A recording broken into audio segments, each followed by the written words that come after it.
अच्छा, कभी ऐसा हुआ है कि आप किसी फार्मेसी में खड़े हों और सामने क्रीम्स की पूरी दीवार हो और समझ ही नहीं आ रहा कि आखिर कौन सी क्रीम किस लिए है? चलिए आज इसी कंफ्यूजन को दूर करते हैं और जानते हैं उन सबसे जरूरी क्रीम्स के बारे में। ये हम सबके साथ होता है ना? अनगिनत ट्यूब्स, इतने सारे बॉक्सेस और सभी दावा करते हैं कि वही बेस्ट हैं। पर असल में कौन सी क्रीम किस काम आती है? तो हमारा मकसद बस यही है कि इस कंफ्यूजन को कॉन्फिडेंस में बदला जाए। हम आपको एक सिंपल सा फ्रेमवर्क देंगे जिससे आप इन प्रोडक्ट्स को आसानी से समझ पाएंगे और अपने लिए सही चीज चुन सकेंगे। तो चलिए शुरू करते हैं। हम अपनी बातचीत को 5 आसान हिस्सों में बांटेंगे। सबसे पहले बात करेंगे स्किन इन्फेक्शन से लड़ने वाली क्रीम्स की, फिर रैशेस और खुजली को शांत करने वाली, इसके बाद मुहासे और ड्राइनेस को कैसे मैनेज करें, फिर कुछ खास कीड़ों को टारगेट करने वाली क्रीम्स, और आखिर में जो सबसे जरूरी है, रोजाना की सुरक्षा। ऑलराइट, तो शुरू करते हैं पहले हिस्से से। ये वो क्रीम्स हैं जो समझ लीजिए कि कटने और खरोचों के लिए फर्स्ट एड किट का हिस्सा हैं। ये हमारी स्किन पर हमला करने वाले छोटे छोटे दुश्मनों मतलब माइक्रो ऑर्गेनिजम्स से लड़ती हैं। देखिए, स्किन इन्फेक्शन मोटे तौर पर दो तरह के होते हैं, बैक्टीरियल और फंगल। बैक्टीरियल इन्फेक्शन अक्सर किसी कट या घाव से शुरू होता है, वहीं फंगल इन्फेक्शन को नमी वाली जगहें बहुत पसंद है, जैसे पैरों की उंगलियों के बीच। ये फर्क समझना बेहद जरूरी है क्योंकि दोनों का इलाज बिल्कुल अलग है। गलत क्रीम लगाएंगे तो कोई फायदा नहीं होगा। तो अगर फंगल इन्फेक्शन से निपटना है तो हमारे पास है एंटी फंगल क्रीम्स, जैसे माइकोनाजोल, क्लोट्रीमेजोल और टर्बेनोफाइन। ये करती क्या है? ये सीधे फंगस की कोशिकाओं पर हमला करके उनकी ग्रोथ को रोक देती हैं। इसीलिए तो दाद, एथलीट फुट जैसी दिक्कतों में ये इतनी असरदार साबित होती हैं। अब आते हैं बैक्टीरियल इन्फेक्शन पर। इनके लिए काम आती हैं एंटी बैक्टीरियल क्रीम्स, जैसे म्यूपिरोसिन जो इम्पेटिगो जैसे इन्फेक्शंस का इलाज करती है, या फिर सिल्वर सल्फर डायजीन जो जले हुए घावों को इन्फेक्शन से बचाती है। और छोटे मोटे कट के लिए बैसिट्रेसिन जैसी क्रीम्स हैं जो बैक्टीरिया को अपने का मौका ही नहीं देती। ये सब हमारी त्वचा के पर्सनल बॉडीगार्ड्स की तरह हैं।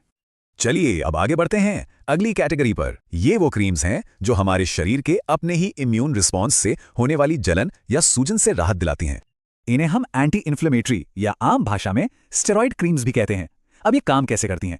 सोचिए कि आपकी स्किन किसी चीज पर ओवर रिएक्ट कर रही है, तो ये क्रीम्स उस रिएक्शन को शांत करती हैं। ये शरीर के इम्यून रिस्पॉन्स को थोड़ा धीमा कर देती हैं, जिससे सूजन, खुजली और रेडनेस कम हो जाती है। एक्जिमा जैसी प्रॉब्लम्स में इनसे बहुत आराम मिलता है। यहां एक बहुत जरूरी बात समझनी है, सारी स्टेरॉइड क्रीम्स एक जैसी नहीं होती। इसे आप एक ताकत की सीढ़ी की तरह समझ सकते हैं। सबसे निचले पायदान पर है हाइड्रोकॉर्टिसोन जो हल्की फुल्की खुजली या रैश के लिए है। फिर आती है मोमेटासोन और बीटामेथासोन जैसी ज्यादा पावरफुल क्रीम्स, और सबसे ऊपर है क्लोबेटासोल जो बहुत गंभीर मामलों में इस्तेमाल होती है। याद रखिए, गलत ताकत की क्रीम यूज करने से स्किन पतली हो सकती है या और भी नुकसान हो सकता है, इसलिए हमेशा डॉक्टर से पूछकर ही इस्तेमाल करें। और हाँ, हम अपने पुराने साथी कैलामाइन लोशन को कैसे भूल सकते हैं, है ना? जब स्टेरॉइड की जरूरत ना हो तो कीड़े के काटने या हल्की फुल्की जलन, खुजली के लिए ये एक बहुत ही बढ़िया और सेफ ऑप्शन है। अब बात करते हैं उन स्पेशलिस्ट क्रीम्स की जो मुहासों और बहुत ज्यादा रूखी त्वचा जैसी जिद्दी और लगातार बनी रहने वाली समस्याओं से निपटती हैं। मुहासों के लिए बेंजोइल पेरोक्साइड एक तरह का सुपर हीरो है।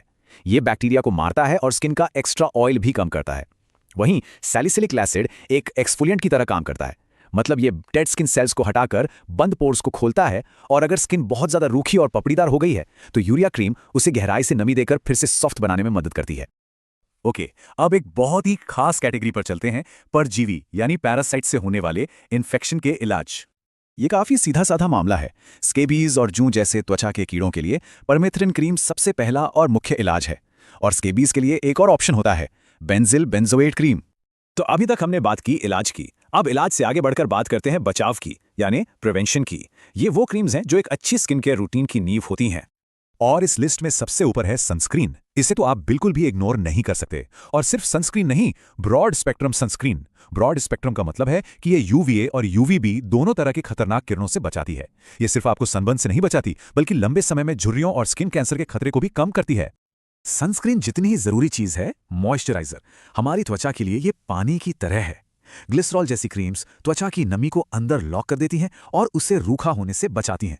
ये हमारी स्किन के नेचुरल डिफेंस बैरियर को भी मजबूत करती हैं। तो ये थी हमारी जरूरी क्रीम्स की पूरी दुनिया। चलिए एक बार फटाफट इस पूरी टूलकिट को रिवाइज कर लेते हैं। हमारे पास हैं द फाइटर्स जो इन्फेक्शन से लड़ते हैं, फिर हैं द सूदर्स जो खुजली और जलन को शांत करते हैं, द मैनेजर्स जो मुहासों और ड्राइनेस को संभालते हैं, द टारगेटर्स जो खास कीड़ों को निशाना बनाते हैं, और आखिर में हमारे द प्रोटेक्टर्स यानी सनस्क्रीन और मॉइस्चराइजर। तो अब जब ये पूरी टूल किट आपके सामने है तो जरा सोचिए, आपके घर की मेडिसिन कैबिनेट में इनमें से कौन सा जरूरी टूल शायद मिसिंग है। उम्मीद है अगली बार जब आप फार्मेसी जाएंगे तो आपको जवाब पता होगा। हमारे साथ जुड़ने के लिए धन्यवाद।